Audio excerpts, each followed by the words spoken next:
ថ្ងៃនេះពុនខ្ញុំតើនិយាយពាក្យផ្អែមល្ហែមមិនងើបលឿនតារៀងតារៀងតាឌឺដងមកបន្តិចក៏បើព្រាមបាទមកជួបមួយរបស់ពួកយើងជួយកម្មវិធីហើយប្រាប់គាត់នឹងលើកទី4នេះឥឡូវនេះពេះសុំធៀបទៅជួយមកគេឲ្យឲ្យអត់ហើយមកជួបនេះអញអាប់ឲ្យអូយអំពើគេអត់ហេទៅគេវិញខាទេលោកអើយធៀបគេនេះចង់និយាយថាសម្បាប់ឲ្យមានគ្រីអេតគ្រីអេទីវ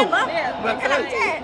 គេឡើងចឹងអានេះ version ក្រោយចឹងដែរមកឃើញចឹងអេអានមកឃើញផ្ទះវិញ Baby you belong to me មិនណាស់ស្នេហ៍នេះប្រជាពីអ្នកនរគ្នាឥឡូវនេះគឺយើងរៀនរាំនៅផ្ទះគាត់ដល់ពាក់បើជើងឯងក៏ពាក់កែងក៏ទៀបដែរតែថ្ងៃនេះគឺពាក់អាកែងដែលយើងរាំមែនតែនយំ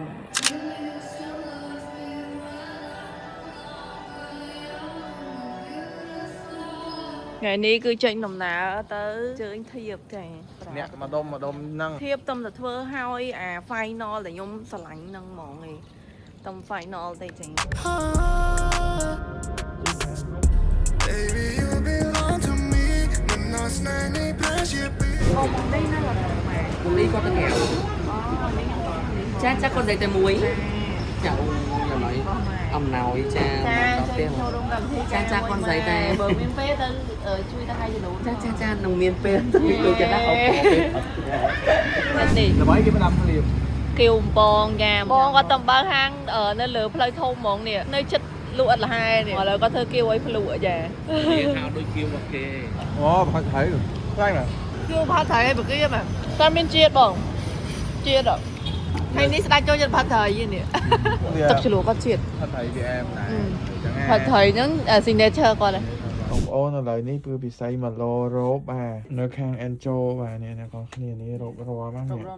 បាទប្រុយរ៉ូបនេះពាក់ពេលយប់អីចាញ់ចាំងហ្មងគ្នាបើសិនជាអនឡាញចង់ទូជាងហ្នឹងប្រហែលជាអាចនឹងទូជាងប្រហែលជាបងឆាប់ទៅកន្លះលេខទៅបានហើយនេះពីនេះទៅហ្នឹងហើយបន្តិចទៅបងឆាប់បើថាទុកក៏ទុកប៉ុណ្ណេះដែរនេះថ្ងៃនេះគឺថាអញ្ជើញភ្ញៀវដល់យប់ហ្មងទេប្រាប់អ្នកនៅជិតអ្នកនៅក្នុងបរិយអញ្ចឹងយកធៀបទៅជូនពួកគាត់ផ្ទាល់អញ្ចឹងអញ្ជើញក្មួយធ្វើអ្នកកដោខ្ញុំហើយអញ្ជើញមីងមកទាំង3នាក់ទៀតអញ្ជើញមីងមកទាំង3អត់មានទេបាស់មួយញ៉ាថាបងកញ្ញាទៅទាំងអស់ប្រាប់ដល់យប់និយាយទៅប្រាប់បានអ្នកនៅជិតនៅក្នុងបរិយយើងណាញាតសាច់ញាតនៅក្នុងបរិយហ្នឹងចាគេអីមិនបានណាគេផ្លែចូលរួមបងចាអរគុណច្រើនអូ